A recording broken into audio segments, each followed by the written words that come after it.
Il est à l'origine du centre d'écologie à l'université Chouaib Kouali. Il a été à la tête de plusieurs organisations internationales qui luttent contre la désertification. Il a aussi participé à plusieurs colloques au niveau national et international. Et il va nous entretenir aujourd'hui sur l'espace vert du littoral de la baie de Haouzia, un patrimoine écologique et environnemental à réhabiliter, à protéger et à préserver. C'est un peu le poumon des Gélidas. Vous connaissez tous la petite forêt des Gélidas, son état aussi. Tous ceux maintenant qui partent, qui prennent la route vers Casablanca, se rendent compte des dégâts qui touchent cette forêt et qui a une importance encore plus grande aujourd'hui qu'avant, vu la situation environnementale des Jadidas due à ce que vous connaissez, à la zone qui n'est pas très très loin et qui a un impact sur l'environnement très palpable d'ailleurs. Chacun de nous peut le sentir au quotidien. Ce qui rend cet espace encore plus important. Et comme dit le professeur, qu'il faut réhabiliter, protéger et préserver. Merci beaucoup, cher professeur. Je vous donne la parole. À remercier la Fondation d'avoir pensé à ces communications sur l'environnement. C'est des choses que j'attendais depuis que je suis à El Jalida en 1986. J'étais ici à El Jalida et j'œuvrais beaucoup dans l'environnement et surtout les problèmes de désertification, etc., en utilisant comme moyen la télédétection spatiale et tout ça. Bon, je vais être le plus simple possible pour ne pas rentrer dans le côté scientifique qui va nuire à tout le monde, mais là, on va essayer de simplifier le plus possible pour se faire comprendre. Je tiens à féliciter Sihmet, c'est ça, pour le fait qu'il est en train d'œuvrer dans le bien-être d'El Jalida. Ce n'est pas une chose facile, mener des associations, etc. Ça, j'en connais très bien et je sais le fardeau qu'il porte pour faire arriver les choses à terme. Mais la présentation que je vais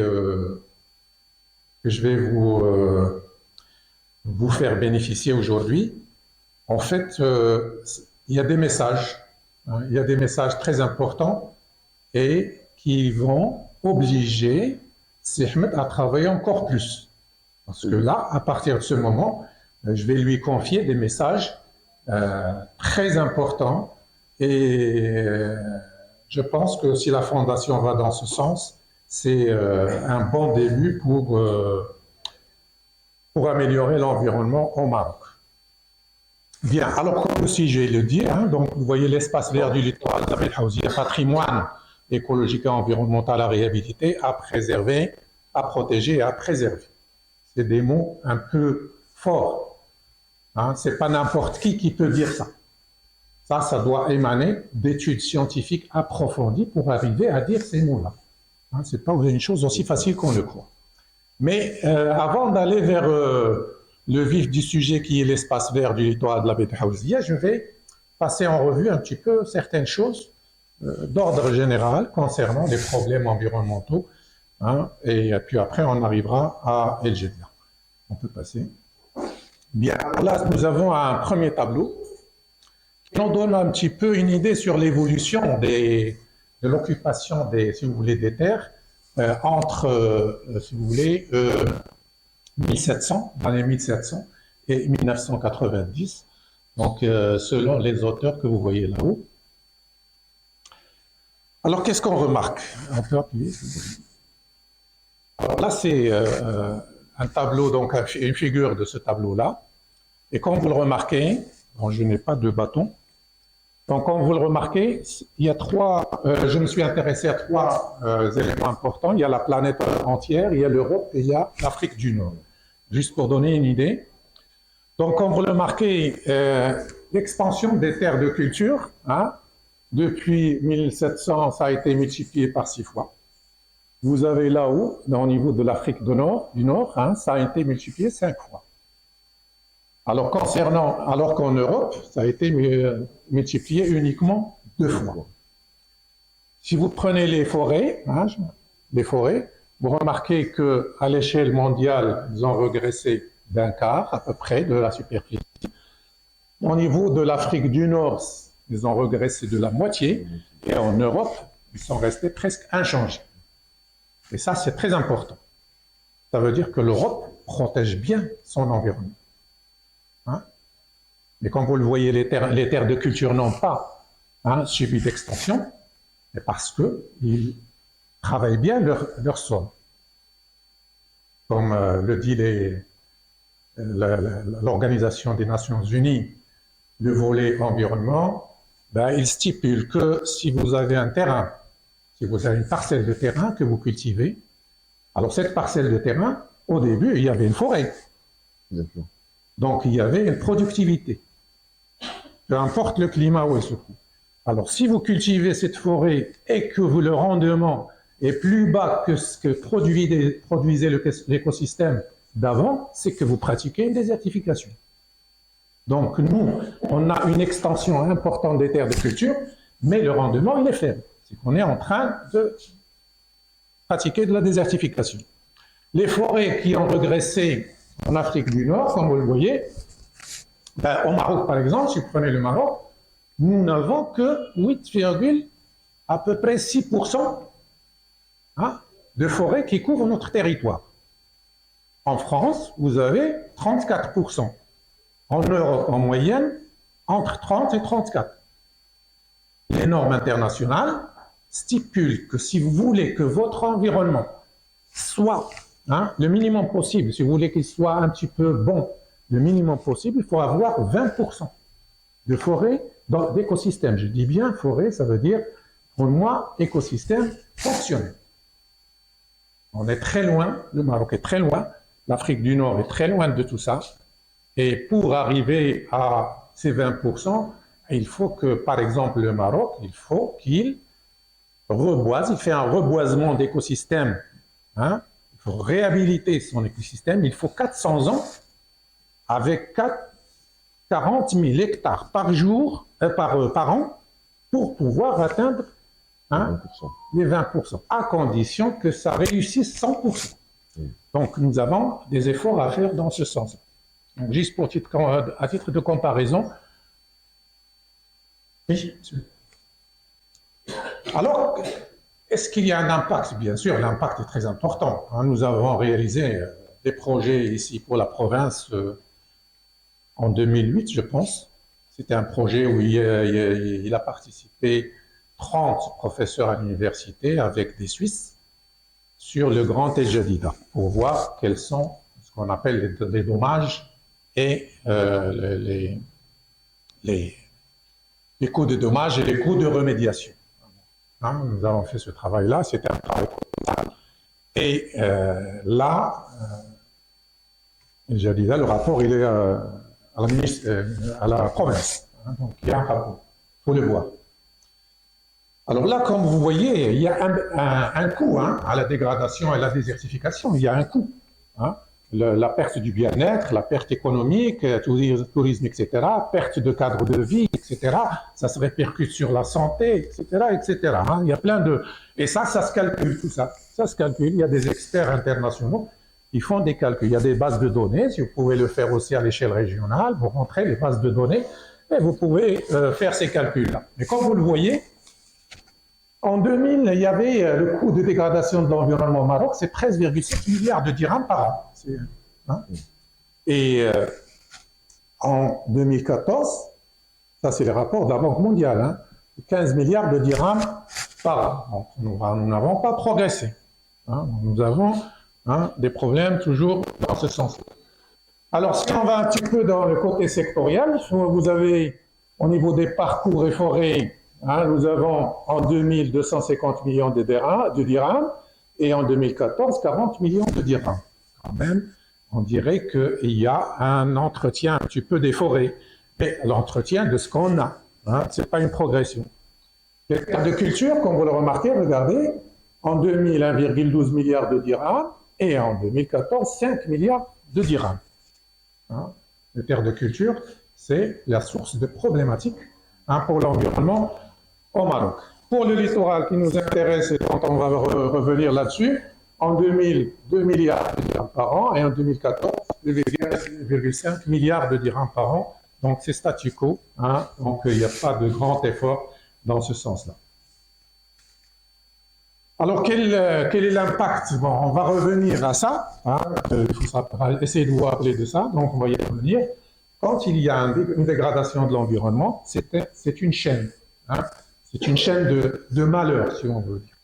Il y a la baisse de productivité des écosystèmes, la forte dépendance toujours des précipitations, les aléas, etc. Vous avez l'instabilité de la production, généralement, que ce soit agricole, que ce soit écosystémique et tout ça. Vous avez l'instabilité de l'économie des foyers, la pauvreté et la migration et des problèmes locaux, régionaux, nationaux et internationaux, bien sûr. Donc tout ça, c'est une chaîne. Mais les gens ne savent pas pourquoi il y a des migrations, pourquoi ça. Mais là, c'est la problématique. Alors, pour visualiser cette chaîne-là, cette chose, je vous donne ici un résultat de master international entre la faculté des sciences et l'université de Pas-de-Calais que j'avais dirigé. Et là, ça concerne un petit peu l'évolution des services écosystémiques de la subérée de Besliman. C'est Quercus suber, le chêne qui donne les glandes, on mange. Et là, c'est une comparaison entre ce que offrait cette forêt à la population riveraine avant 1981 et ce qui s'est passé après, en 1900, si vous voulez. Le travail a été fait en 2022, il a été présenté, mais là, ça représente après 1981. Mais comme vous voyez, vous avez la même échelle. Donc ça, c'est les services écosystémiques. La forêt offrait des myrtes. Il y avait les myrtes, il y avait la menthe polio, il y avait l'origan, zacre, fluo, zacre, il y avait les glands, il y avait beaucoup de... les dayas pour le pâturage et tout ça, c'était important. L'affouragement du cheptel, il pouvait être pas mal, etc. Le bois de feu. Il y avait plein de choses. La population, il bénéficiait beaucoup des atouts de cet écosystème. Alors maintenant, regardez, c'est la même, ce qui est en vert, c'est ce qui est en rouge ici. On dirait que l'écosystème est mort. Si vous allez là-bas, vous allez voir qu'il y a la forêt, mais les arbres sont espacés. Il y a des espèces qui vous donnent l'impression que c'est une forêt, mais ils ne servent plus à rien pour la population. Parce que quand on a le phénomène de dégradation, fait qu'il y a disparition d'espèces et apparition d'espèces. Et donc, il y a toute une dynamique. C'est ça ce qui complique l'existence concernant cette désertification. Là, je vous donne aussi un autre exemple sur le Sahel. Alors, le Sahel, Doukala-Abda, c'est le Sahel sud, Doukala, nord d'Abda. Et là, c'est un travail que moi-même j'avais, donc ça fait partie de la thèse 3e cycle, la première thèse. Donc là, ça, c'est l'écosystème ancien. Alors, il y avait de l'arganier, il y avait de l'oléastre, et il y avait plein de plantes. Alors, on va voir qu'est-ce qui s'est passé avec la dégradation, la pression humaine, pâturage intensif, etc., extensif. On va voir. Voilà, ça c'est une zone de transition, ça c'est le sous-bois de l'Arganré, le sous-bois. Il y avait des espèces même endémiques très importantes qui ont disparu. Et là, on arrive à ça. Le Sahel, il est complètement comme ça maintenant. Donc le sol, il n'y a plus de plantes, le sol a été transporté par le vent. Et il ne reste que des lapiaises, qu'on appelle les lapiaises, au sein desquelles se réfugient quelques espèces herbacées, mais qui ne sont pas très palatables, qui ne servent pas beaucoup au cheptel. Et là, c'est donc, bien sûr, c'est la chaîne dont on a parlé, la pauvreté, le cheptel, il mourait parce qu'il mangeait des espèces toxiques, donc mauvaise digestion et tout ça, et bien sûr, la pauvreté, la migration, etc., etc. Vas-y. Et là, juste pour vous montrer un petit peu qu'est-ce qui se passe dans les paysages quand on a un problème de désertification. le passage de ce côté-là vers là, quand on étudie la flore, bah, il y a toute une dynamique. Il y a des espèces qui étaient au début au sein de cette formation, quand elle était en bon état. Ces espèces sont des espèces très fourragères, des espèces, il y en a médicinales, il y a tout ce que vous voulez, de bonnes espèces, mais avec le temps, vous voyez, quand on va dans ce sens, ça évolue dans ce sens-là. Et vous voyez comment ça évolue? Il y a des espèces qui apparaissent, il y en a qui disparaissent, etc. Nous, on a les moyens d'étudier ça, on a les moyens de savoir quelle est la zone de transition, etc., etc. Mais là, vous n'avez que des espèces là-haut qui sont refusées carrément, qui ne sont pas broutées par le cheptel, ni rien du tout, ne servent pas à grand-chose. Bon, toutes les espèces, au fait, c'est des usines, mais elles ne servent plus à grand-chose pour les riverains, pour le... Bon, là, c'est une façon, bon, je ne vais pas rentrer dans les détails, là, c'est une façon de savoir à quel stade, quand vous êtes sur une place, sur un parcours, vous savez à quel stade vous êtes de dégradation. Si vous voulez réaménager, vous savez combien d'années il vous faut pour revenir à l'écosystème qui était auparavant. Oui. Bon, ça, c'est des calculs un peu trop approfondis. Là, c'est un autre caractère qui s'approche un petit peu de ce qu'il y a à Houzia. Là, c'est le littoral. Alors, le littoral, comme vous voyez, ça, c'est 2005. Là, c'est 2006. Et ce qui s'est passé maintenant, ce qui se passe maintenant, c'est plus grave, 100 fois plus que ça. Donc là, vous voyez, ça, derrière, il y a la plage. Alors, les gestionnaires, ils voulaient aménager une plage. C'était une flore, intéressante. Ils voulaient aménager la plage, mais sans faire appel à des experts, bien sûr. Ça, c'est comme ça, c'est une mauvaise gestion, non basée sur des travaux scientifiques. Alors, ça a commencé par l'envahissement, comme vous voyez, il y a un déplacement.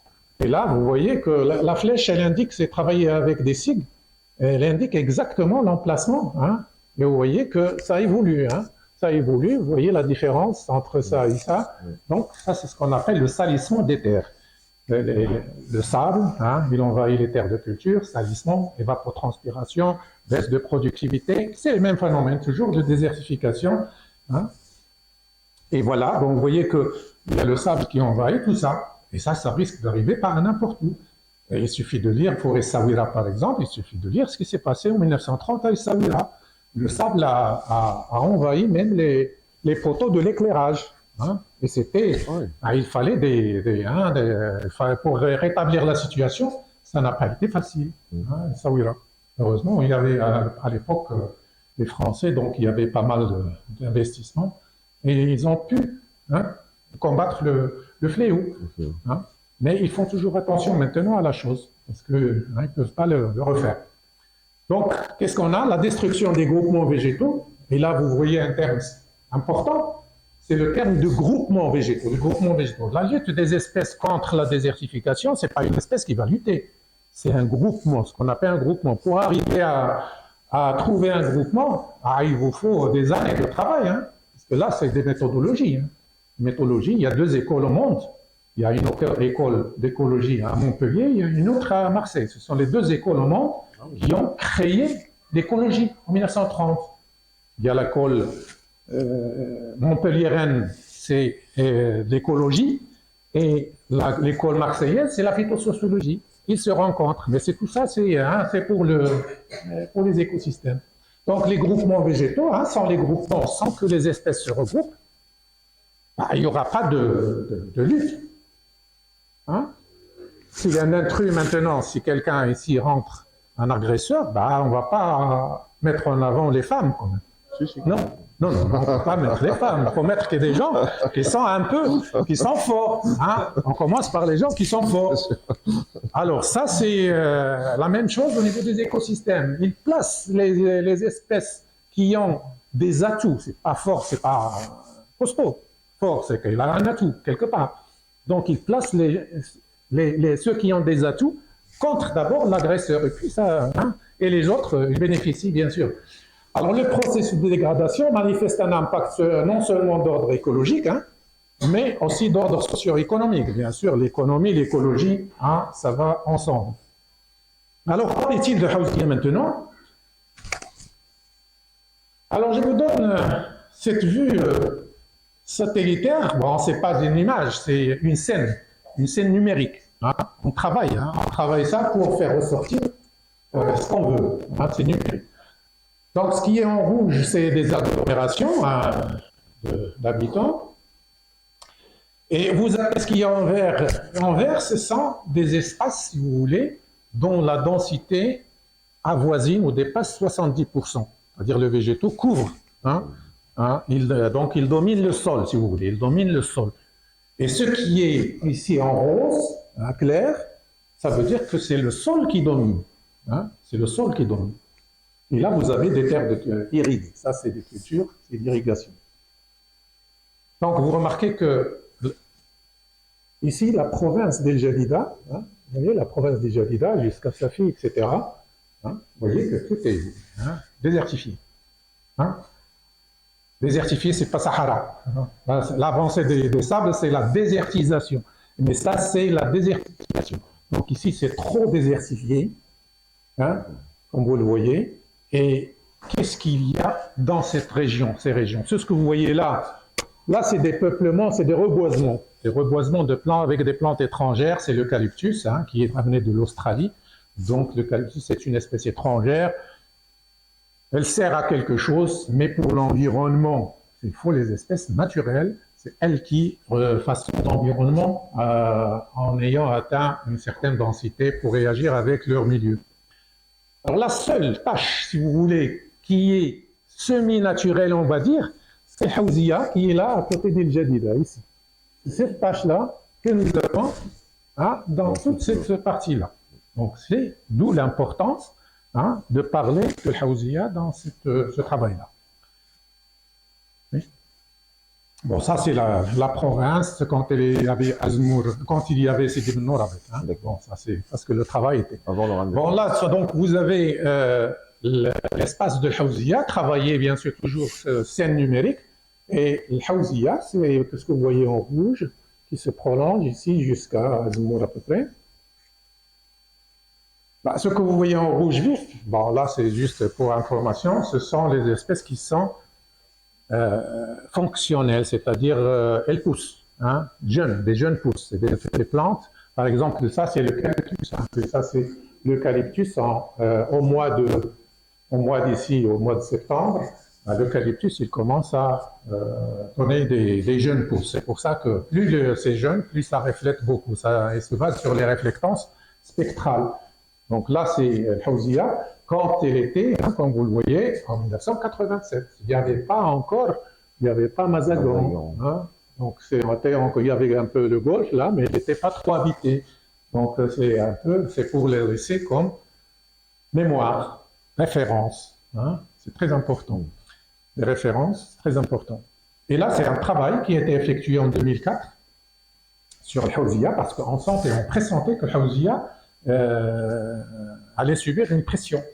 Hein. Donc, on a essayé de travailler Hawzia avant qu'il y ait beaucoup de dégâts pour avoir un état de référence avec lequel on peut comparer par la suite.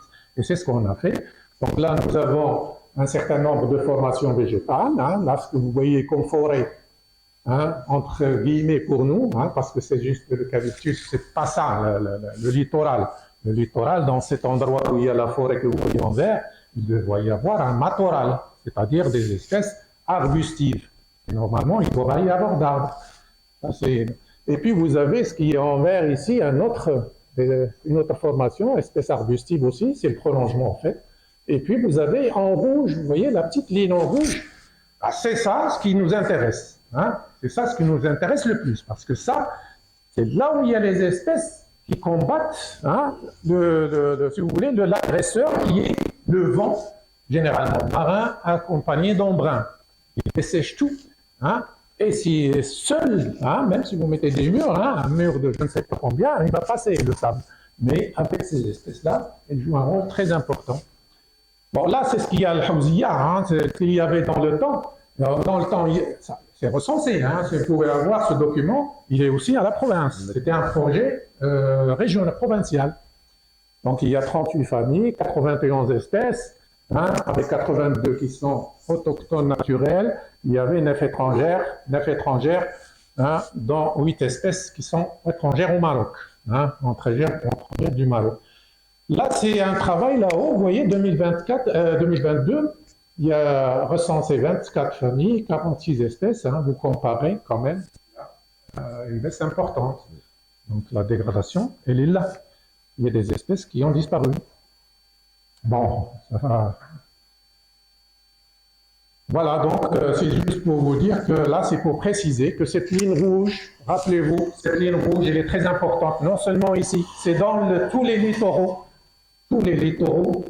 atlantiques ou bien à d'autres milieux, tous les littoraux, cette petite ligne rouge, c'est elle qui est très importante pour les écologues. C'est elle qui protège tout. Si vous détruisez cette ligne, tout va disparaître. Oui. Voilà, cette ligne. Qu'est-ce qu'il y a dans cette ligne? Vous avez ces espèces qui sont devant, là. Vous avez ce qu'on appelle des groupements végétaux. Il y a plein d'espèces qui sont ici à l'intérieur. Alors, on va voir qu'est-ce qu'il y a là-dedans. Voilà. Je ne vais pas montrer comment est-ce qu'on a travaillé, etc. On passe par énormément de choses. On calcule l'entropie des espèces. Est-ce que les espèces sont réactives? L'information mutuelle. Il y a des trucs statistiques. L'écologie, il y a beaucoup de statistiques, mais là, je vais au résultat directement. Alors, comme vous voyez, c'est des noms latins. Il y a l'Euphorbio agropyretum giensiformis, c'est un groupement, c'est une formation. Si un écologue à l'échelle internationale entend ce mot, il sait ce que c'est. Il sait ce que c'est, il sait qu'est-ce qu'il y a comme espèce là-dedans. Et il sait l'importance de ce groupement, parce que c'est écologique. L'Otanto amophyleton, quand vous entendez ça, on sait très bien où est-ce qu'il est son placement, etc., comment il joue, quel rôle il joue, et tout ça. Vous avez le Chrysianoletum maritime, Climatidis rosé, Juniperetum lissier. Tout ça, c'est des noms latins, mais c'est des groupements. Il y a plein d'espèces à l'intérieur, et les noms qu'on donne, c'est les noms des espèces les plus dominantes dans le paysage, mais là-dedans, il y a énormément de choses. Alors ici, le Hawzia, il y a ces quatre-là. Et c'est rare, maintenant sur les côtes atlantiques, que ce soit même en France, même en Espagne, etc., en Portugal, Espagne, vous n'avez pas ça réuni. C'est vrai que vous avez un petit peu quelques espèces qui changent, mais pour avoir les quatre groupements, c'est impossible, c'est presque impossible sauf Al-Hawzia. Et ça, c'est un miracle de trouver ça à Al-Hawzia. C'est de l'or, ça c'est de l'or. Si vous dites ça à des écologues, ils viendront tous voir ce qu'il y a là-dedans, parce qu'ils veulent savoir qu'est-ce qu'il y a dans ces groupements, quelles sont les espèces, etc., etc. Donc ça, c'est le résultat d'un petit peu de ce travail. Mais il faut savoir qu'il y a une thèse qui se prépare aussi à Rabat, que nous supervisons aussi. Et là, ça va un peu très profondément que ça. Il y a le fonctionnement, comment ça fonctionne. Est-ce que c'est vivant encore ou pas? Est-ce que l'écosystème, est-ce qu'il est toujours vivant? Parce que la vivacité d'un écosystème, on la calcule, ça se calcule. Est-ce qu'il y a des espèces en fonction des espèces les plus sensibles? Il y a des espèces qui sont très sensibles, il y a des espèces qui sont, ils ont ce qu'on appelle une large amplitude écologique. Ils supportent le changement climatique maintenant, etc. Il y a des espèces qui vont les supporter, il y a des espèces qui ne vont pas les supporter. Il y en a qui vont disparaître rapidement. Imaginez que c'est des espèces, par exemple, qui ont un vertu anti-cancer, ou je ne sais pas, c'est des usines, tout ça. Si vous savez, ça disparaît. On ne va pas rentrer dans ce domaine. Si vous prenez un exemple comme le Taxus baccata, Taxus, c'est une espèce reconnue, bien connue aux États-Unis, en Europe aussi, vous en avez. Elle a disparu presque au Maroc. Il y a quelques pieds. Mais aux États-Unis, elle est abondante. Vous avez en Europe, il y en a pas mal, mais aussi, elle est trop dégradée. Alors ça, c'est les États-Unis, ils ont extrait de vertu anti-cancéreuse. Parce qu'ils ont le potentiel au début, parce qu'on a besoin de beaucoup de feuilles, pour faire ça. Donc là, vous voyez, ces groupements, comment ils luttent, mais là, c'est dégradé. C'est trop dégradé. Il y a certaines espèces qui sont en train de stabiliser les dunes, parce que sans cette stabilisation, vous ne pouvez pas avoir d'autres espèces. Ça sera uniquement du sable après. Alors, quelle perspective pour Hawzia, pour ne pas tarder? Oui, allez-y. D'abord, il faut savoir que Hawzia, hein, il est sous pression. C'est là où le rôle des associations, il faut qu'ils conjuguent leurs efforts avec les autorités, parce que l'université ne peut pas faire ça. Pourquoi? Parce que lorsque les ministères se sont partagés le pouvoir, ils ont dû donner à l'université uniquement la recherche et la sensibilisation. Et eux, ils ont pris l'argent, hein, pour travailler. Bon, c'est bien, mais il faut qu'ils travaillent. Donc, les associations, c'est l'intermédiaire entre l'université et toutes ces autorités. Donc, il faut travailler. Là, vous voyez que la pression, elle continue. Là, il y a une sélection de plantes. Là. C'est très dangereux. On sélectionne les meilleures plantes et on laisse celles qui ne volent pas. Là, vous avez le pâturage. Le pâturage, l'écologie n'interdit pas le fait d'entrer dans des écosystèmes à protéger, etc. Mais elle demande une gestion rationnelle. C'est-à-dire, quand on veut faire pénétrer des pâturages, ben, nous avons les moyens de calculer combien il va offrir ce pâturage. On peut. Et à quel instant il faut faire entrer, parce que il y a la poussée des plantes, etc. Quand est-ce qu'elles vont accumuler des réserves suffisantes pour qu'elles ne soient pas affectées par le pâturage? Tout ça, ça se calcule. Tout ça. Donc, sans faire ça, c'est l'anarchie. Et bien sûr, le pâturage, ça risque d'être. Et puis, vous avez, là, c'est en été, le Haoudia, un petit calcul a été fait rapidement, au moins 10 000 personnes par jour, 10 000 visiteurs par jour. Ça, c'est le minimum. Il y a des fois, ça peut atteindre les 20 000, et même ça peut dépasser, et si vous n'avez plus où stationner. Et les gens, ils sont sur les écosystèmes, le feu, ils cuisent n'importe quoi, ils passage n'importe comment. Ça, c'est inadmissible. Inadmissible. C'est Haouzia, on va le voir. Vas-y. Alors, qu'est-ce qu'il dit? D'abord, le droit de l'environnement. Le droit de l'environnement, comme ça, vous... Bon. Alors, il y a le droit de l'environnement au Maroc. Bon, le droit de l'environnement en Europe, bien sûr, il va un peu plus loin, parce que là, en Europe, s'il y a, même si vous voulez bâtir votre maison, ici, il y a d'abord un expert botaniste, écologue, qui va venir faire un recensement des espèces que vous avez sur ce territoire. Ben, s'il remarque qu'il y a une espèce en danger, en voie de disparition, etc., il vous interdise, ou bien il vous recommande ce qu'il faut faire, parce que normalement c'est interdit. Ici, on n'a pas ça encore. On n'a pas ça, mais nous avons quand même des articles importants. Par exemple, le paragraphe 13 de l'article 3, section 10, il dit « Tout espace du territoire national classé », parce que le Haouzia, par exemple, c'est un territoire classé. Et ainsi, lorsque l'équilibre écologique exige la préservation de ce constituant, il nécessite la protection de ce milieu-là. Et puis, dans l'article 20, la faune, la flore, la biodiversité doivent être protégées au moyen d'une gestion rationnelle en vue de préserver toutes les espèces et garantir l'équilibre écologique. Donc là, les lois, pas de problème, il y en a. Il suffit d'appliquer. Alors, quelles sont les perspectives? Oui, allez-y. Bon, là, c'est des choses, le maintien de la biodiversité, bien sûr, comme vous voyez, des îlots, et surtout des îlots relictuels. Alors, ça, c'est un mot très important. Îlot relictuel, ça veut dire qu'un petit coin qui préserve des formations anciennes disparues.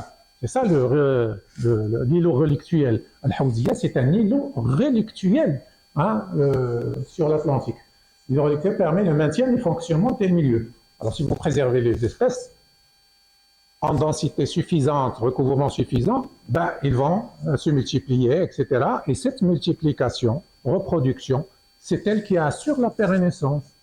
C'est elle qui va assurer la lutte contre les changements climatiques, la lutte contre beaucoup de fléaux. Et pas sans ça, adaptative au changement climatique.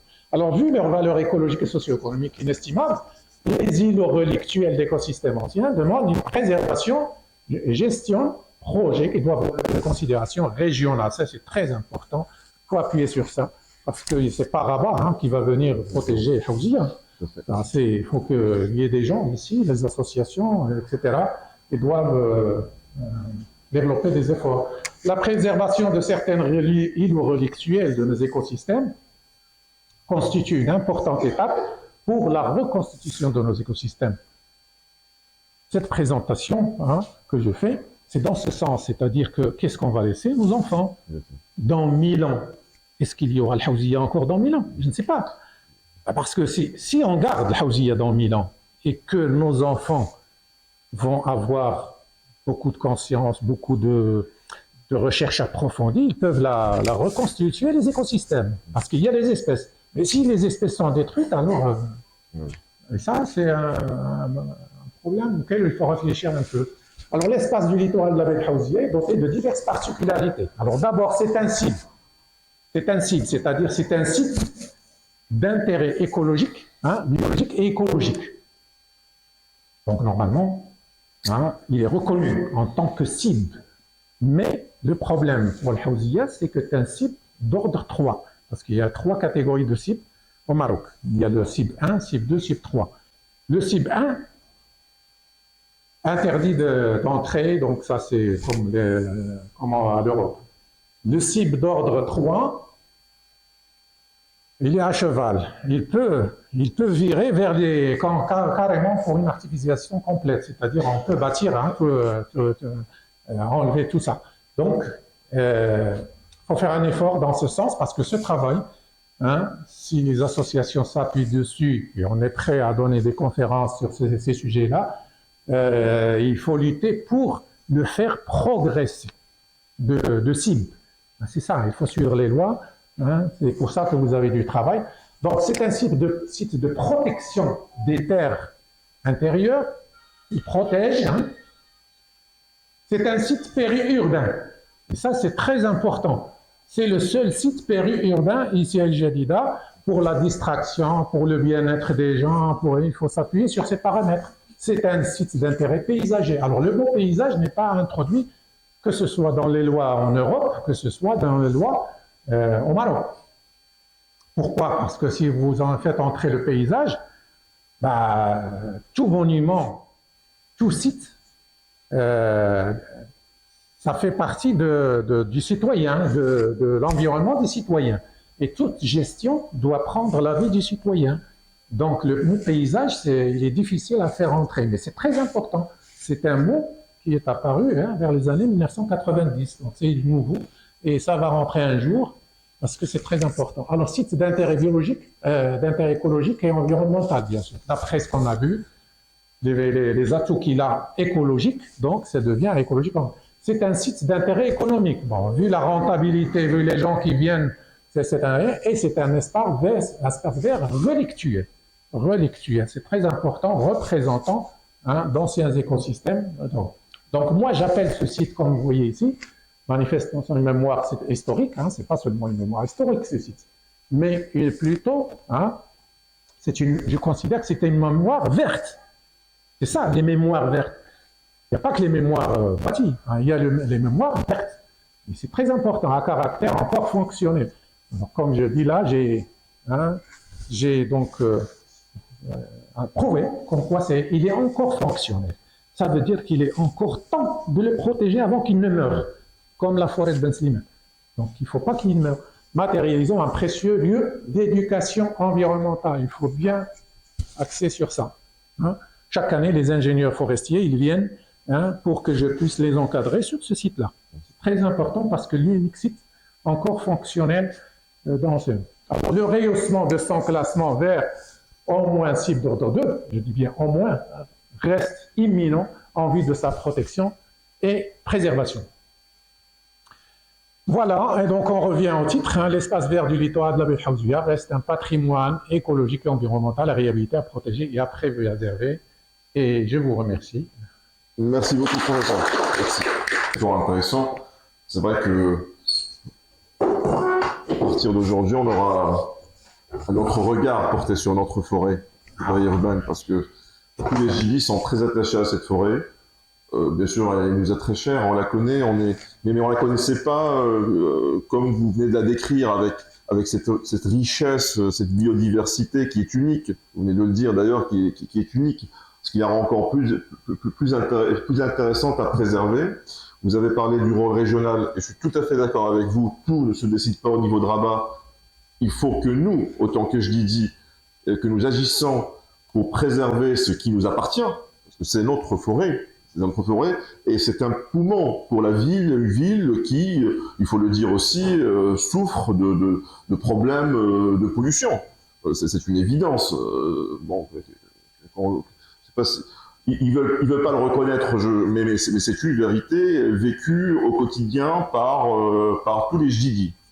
C'est une forêt, vous le savez encore mieux que moi, qui n'est pas si vieille que ça. C'est-à-dire que l'homme, lorsqu'il veut, il peut.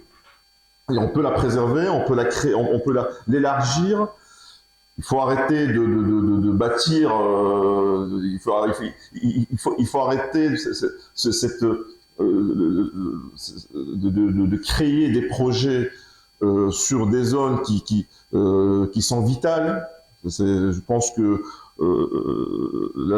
l'apport à la biodiversité d'une forêt et à l'apport tout simplement au confort quotidien des jdidi ou de l'homme de manière générale est supérieur et plus important lorsqu'il s'agit d'une forêt que lorsqu'il s'agit de je ne sais quel projet.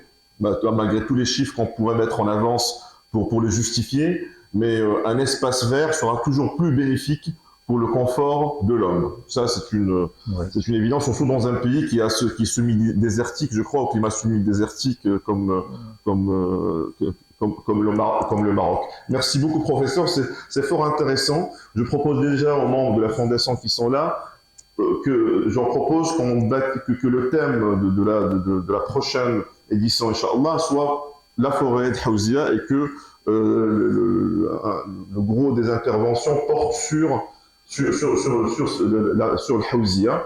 Je donne la parole à la salle s'il y a des questions. Oui, avant donc je prends la parole. Juste je vous en prie. Juste pour, si vous voulez, donner une alerte sur le Haouzia.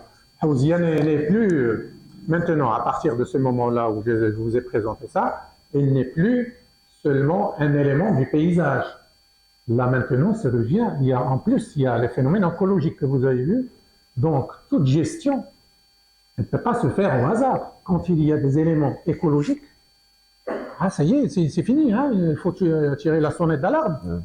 Haouzia, il faut faire attention maintenant à ce système écologique. Il faut faire attention. J'aurais une question à vous poser, professeur. C'est, comme je viens de le dire en présentation, quand on est sur la route de Casablanca, on voit des arbres très abîmés. C'est dû à quoi? Alors, ces arbres que vous voyez, ce sont des eucalyptus, comme j'ai dit. Ce ne sont pas des espèces autochtones. Ce sont des espèces introduites d'Australie. Et ils ont un comportement, bien sûr, un peu agressif d'abord, vis-à-vis de notre flore. D'accord. Donc, c'est une mauvaise chose de les avoir installés là-bas. Ils ont tué tout l'écosystème normalement naturel qui devait exister dans ces milieux. Et l'écosystème, normalement, il est encore plus agréable. Malheureusement, donc ils sont là. Alors, ces espèces-là, ils cherchent de l'eau dans le sol profondément. Et il n'y a pas qu'à Haouzia où ils sont morts. Ils sont aussi à Sidi Abed, il y en a aussi sur les dunes en allant vers Safi. Mais ça, ça demande bien sûr des études approfondies, mais a priori, c'est une question de nappe phréatique. D'accord. Tout. Parce que la nappe phréatique, elle n'est pas homogène partout. Donc, il y a des coins où il n'y en a pas, il y a des coins, etc. Donc, ça doit être la cause principale. Et en plus, c'est des plantes qui demandent un rajeunissement à chaque fois. Des plantes qui demandent une coupe à chaque fois pour se rajeunir. Et pour voir alors quelles seraient les espèces, les essences à encourager ici à Jadida à replanter? Aucune espèce ne peut résister ici. Parce que seules les espèces naturelles. Il y a un matoral, normalement, ça s'appelle la Juniperae littorale. Ça a été parmi les 4 là. Et là, la Juniperae littorale, avant l'installation de Mazagan, il y en avait pas mal. Bon, Mazagan, c'était un peu le cœur de cette Juniperae littorale. Alors, l'installation de Mazagan a détruit bien sûr le cœur et donc elle est en voie de dégradation maintenant. Il y a quelques pieds et de telle sorte que lors de mon arrivée à l'université, hein, j'ai ramené un pied pour le protéger à la faculté. Il est maintenant à la faculté. Hein, parce que je savais qu'il y avait un problème dans ce sens-là. La Juniper électorale est très connue. Donc il faut la préserver, la rétablir, bien sûr, tout ça. Il y a un travail à faire. Il y a un travail à faire. Il y a beaucoup de travail à faire. Et tout à fait, professeur, et j'espère qu'on travaillera tous ensemble pour le bien-être de notre ville et notre environnement. Merci beaucoup, professeur. Merci, c'était fort intéressant et fort enrichissant. C'est un plaisir donc d'avoir partagé connaissance avec le public et j'espère que ça donnera un fruit. Hein. Nous avons formé beaucoup de militants, hein, bien sûr des étudiants dans ce sens, et j'espère que le public va aussi aider pour le mieux de notre lieu de vie, quoi. Tout à fait. Hein. Mais de toute façon, comme vous l'avez vu, notre environnement est dégradé. Hein. Là, bien sûr, quelqu'un qui ne connaît pas la botanique ou l'écologie, ben, il croit que c'est ça le paysage. Non, il y avait plein de forêts, il y avait plein. Donc notre paysage, il souffre. Les gens souffrent de maladies, ils ne savent pas de quoi ils souffrent. Pourquoi?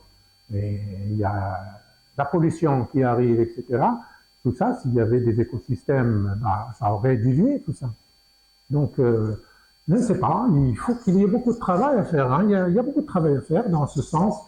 Et bien sûr, l'action mieux que l'inaction, de toute façon. Hein. Il faut agir, il faut commencer. Hein. Un jour, il faut commencer, donc il faut y aller. Hein. C'est pas facile, mais il faut y aller. Il faut y aller. D'ailleurs, cet après-midi. Et moi, je pense que les fonds ne manquent pas. Hein. Les appuis des pays développés dans ce sens, il suffit de leur justifier votre projet, quoi. C'est tout. Et puis les autorités, il faut les convaincre, et ça ira. Il y a des gens qui peuvent venir même de l'extérieur pour aider. Mais il faut commencer. Bon. D'ailleurs, cet après-midi, on vous encourage dans ce sens. Cet après-midi, on aura la chance de profiter de l'expertise française en matière juridique et de protection de l'environnement avec Monsieur Géraud Devergue, qui nous traitera du rôle du Conseil d'État dans la protection de l'environnement, dans la continuité de ce qu'on a entendu, on a vu ce matin. Merci beaucoup, professeur.